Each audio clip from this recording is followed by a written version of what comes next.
আসসালামু আলাইকুম। আমার নাম Mohaiminul. Bangladesh defence news BDN এর পক্ষ থেকে আপনাদের সবাইকে জানাই আন্তরিক অভিনন্দন ও শুভেচ্ছা। আজকে আমরা যে ভিডিওটি নিয়ে আলোচনা করব সেটি হলো বাংলাদেশ সেনাবাহিনী এবং বিমান বাহিনীর ব্যবহারকৃত আমাদের যেই এয়ার ডিফেন্স সিস্টেমের অন্যতম অংশ man portable air defence systems FN-16 বিষয়ে আজকে আমরা বিস্তারিত আলোচনা করব আপনাদের সাথে।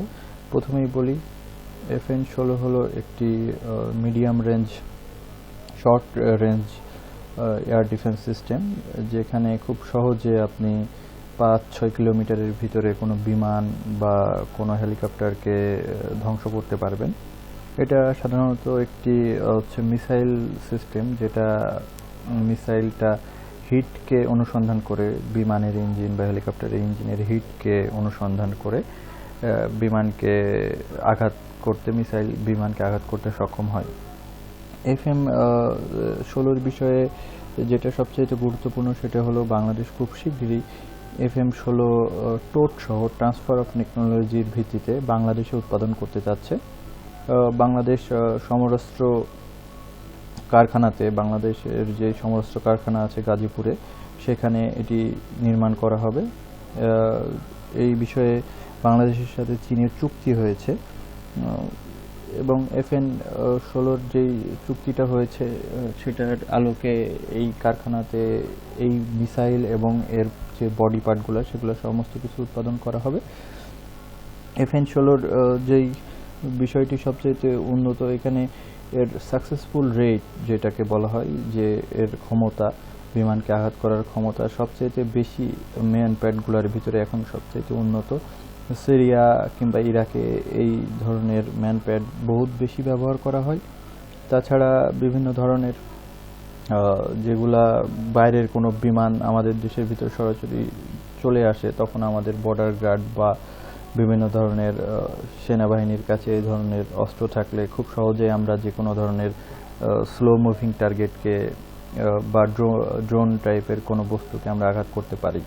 আপনারা দেখতে পাচ্ছেন স্ক্রিনে যে এখানে দেখা যাচ্ছে যে এর ইন্সপেকশন অডিয়েন্স 10 মিটার থেকে 4 কিলোমিটারের ভিতরে, তারপরে এটা আঘাত আনতে সক্ষম 6 কিলোমিটারের ভিতরে, 6 কিলোমিটার উপরে এটা যে আঘাত আনতে করতে পারবে।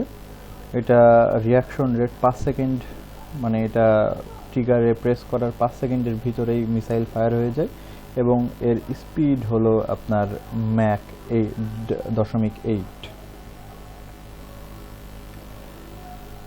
ইরাক এবং আফগানিস্তানে বহুত ধরনের এই ধরনের ভিডিও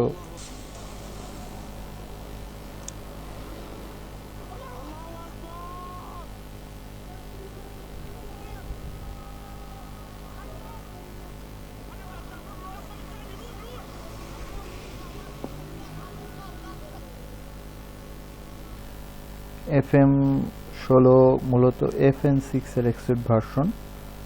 এটি FN-6 থেকে কিছুটা উন্নত। এটি তৃতীয় প্রজন্মের প্যাসিভ ইনফ্রারেড হোমিং ম্যানপ্যাডস। এটি ডেভেলপ করেছে চীন এবং এটি বর্তমানে আন্তর্জাতিক বাজারে থাকা সেরা একটি আধুনিক ম্যানপ্যাডগুলোর ভিতরে একটি। এর সাথে সংযুক্ত স্যাম মিসাইলটি খুবই অ্যাডভান্স এবং হিট ক্যাপাবিলিটির ক্ষমতা প্রায় 100% এর ভিতরে 85%। FM যে কোনো পরিস্থিতিতে বেটার অ্যাটাক ক্যাপাবিলিটি রাখে, যে কোনো ওয়েদারে এটা অনেক ভালো অ্যাটাকিং ক্যাপাবিলিটি রাখে। সাথে সাথে এটার গাইডেন্স সিস্টেমও অনেক ভালো এবং হিট সিকিং সিস্টেমে ইউভি, যেটা আনম্যানড এরিয়াল ভেহিকল, এর ক্ষেত্রেও এটি অনেক ভালো মতো ব্যবহার করা যায়।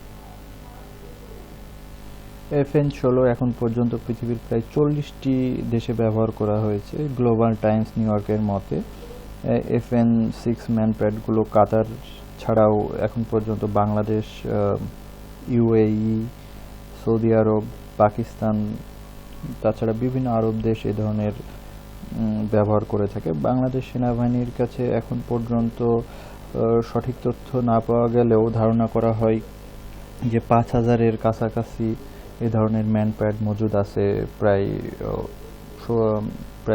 10,000 মিসাইল সহ। যদি এটা টোট সহ বানানো সম্ভব হয় তাহলে আমরা নিশ্চয়ই উপকৃত হব এবং আমাদের আকাশসীমা অধিক নিরাপদ থাকবে বলে সবাই ধারণা করে। আজ পর্যন্ত এখানেই আমার ভিডিও শেষ করছি। যে কোনো ধরনের আপনার প্রশ্ন বা সাজেশন থাকলে আপনি আমাদের Facebook page Bangladesh defence news বিডিএনে লাইক করে আমাদেরকে প্রশ্ন মেসেজিং করতে পারেন, বা যে কোনো সাজেশন থাকলে সেখানে মেসেজ করতে পারেন। এই ভিডিওটি আপনি ইউটিউবেও দেখতে পারেন, সেজন্য আপনাকে ইউটিউবে সার্চ করতে হবে বাংলাদেশ ডিফেন্স নিউজ বিডিএন লিখে, তাহলে আপনি আমাদের পেজের লোগো সহ পেজ পেয়ে যাবেন। আজকের মতো এখানেই, ধন্যবাদ, আশা করি ভালো থাকবেন।